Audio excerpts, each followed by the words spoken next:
सखी, आज हम जानते हैं गर्भावस्था के दौरान शिशु की हलचल। गर्भवती महिला के लिए वह पल बेहद खास होता है जब उसे अपने गर्भधारण की खबर मिलती है। यह खुशी तब बढ़ जाती है जब उसे गर्भ में पहली बार अपने शिशु की हलचल महसूस होती है। कई गर्भवती महिलाओं को तो शिशु की पहली हलचल समझने में समय लग जाता है। गर्भावस्था के शुरू के कुछ महीने तक शिशु की हलचल की गर्भवती को एहसास नहीं हो पाता। ज्यादातर महिलाओं को गर्भावस्था के 20वें सप्ताह तक आसपास शिशु का हिलना डुलना महसूस होता है। इसके अलावा 24वें सप्ताह तक उसके बाद लगातार गर्भ में बच्चे के लात मारने को गर्भवती महिला महसूस कर सकती है। ज्यादातर शिशु की लात का एहसास दूसरी और तीसरी तिमाही में होता है। जानते हैं किस महीने में कैसे होती है शिशु की हलचल।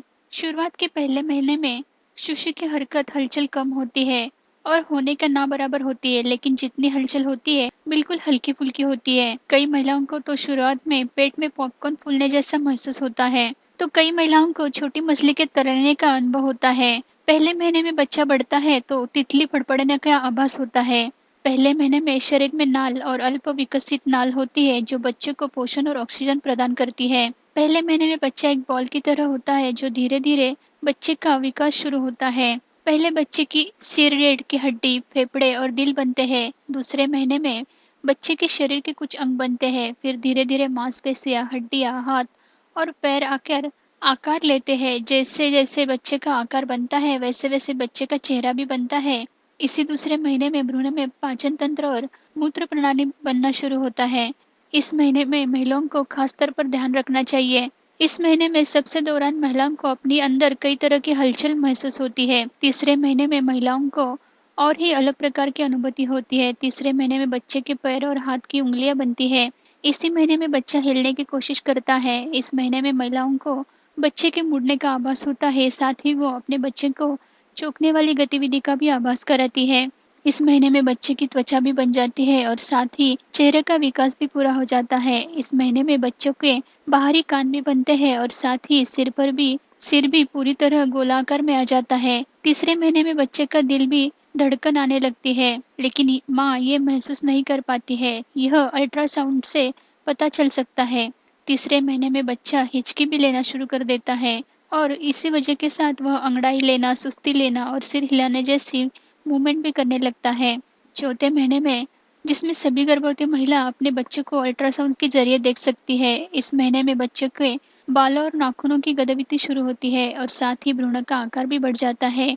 दौरान इस महीने में आँख खोलना और हिलाना भी शुरू कर देता है। इस महीने में बच्चे का विकास पूरी तरह से हो जाता है। 5वें महीने में बच्चे का वजन भी बढ़ने लगता है। अब धीरे धीरे बच्चों के अंग में भी बदलाव आने लगता है। इस महीने बच्चे की उंगलियां के निशान और पैरों के निशान अल्ट्रासाउंड के जरिए आप देख सकती है। इस महीने में बच्चा अपना अंगूठा चूसना शुरू कर देता है। छठे महीने में बच्चे का दिल भी धड़कन तेजी से बढ़ जाती है क्योंकि उसे ज्यादा ऑक्सीजन की जरूरत पड़ती है। इसी के साथ बच्चे को दांत बढ़ने आगे लगते हैं और साथ ही बच्चा आवाज सुनकर रिएक्ट करता है। इस महीने में बच्चा किक मारना भी शुरू कर देता है।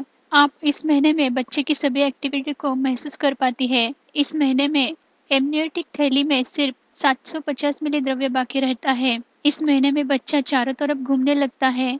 इस महीने में महिलाओं को कुछ अचानक से आवाजें भी सुनने पड़ती है। इस महीने में बच्चा उछलने और चौंकने जैसी हरकतें करता है। इस महीने में भ्रूणों का आकार और बढ़ जाता है और इस महीने में बच्चे को गर्भ में जगह कम पड़ने लगती है और बढ़ते बढ़ते बच्चा हिसाब से वो गर्भाशय छोटा लगने लगता है।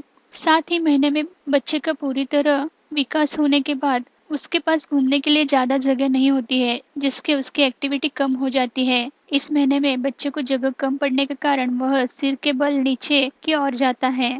इस महीने में बच्चा बाहर निकलने के लिए हाथ पैर चलाने की लगता है, जैसे कि बहुत ज्यादा हलचल माँ को महसूस होती है। इस महीने में बच्चा बड़ा हो जाता है और पलटने में भी प्रॉब्लम होती है, जिसकी वजह से ही हर जगह मार का अनुभव होता है। जब बच्चे का विकास हो रहा होता है तब आपको पूरी तरह से आपका ध्यान रखना जरूरी है। ऐसा बहुत बार होता है कि जब शिशु की हलचल नहीं महसूस होती, उसके कुछ कारण है, जैसे कि आप अगर किसी काम में व्यस्त होगी तो बच्चे की हलचल पहचानना मुश्किल होगा।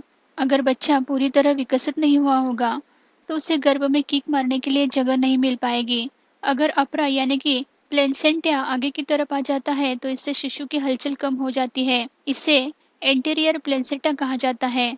हालांकि यह चिंता का विषय नहीं है, बिल्कुल सामान्य है। फिर भी बच्चे की हर हलचल माँ को खुशी ही प्रदान करती है। तो सखी, आज हमने जाना गर्भावस्था के दौरान शिशु की हलचल। हमारी दी हुई इन्फॉर्मेशन आपकी गर्भावस्था की अवस्था और परिस्थिति को जांचने में मदद करेंगी। सखी, अगर आपके कोई भी सवाल हो तो आप हमें जरूर पूछिए, हम उसका जवाब देने की कोशिश करेंगे। हमारी वेबसाइट www.गर्भसंस्कार.in से भी आप ज्यादा से ज्यादा जानकारी प्राप्त कर सकती हैं। मिलते हैं नई वीडियो के साथ। धन्यवाद।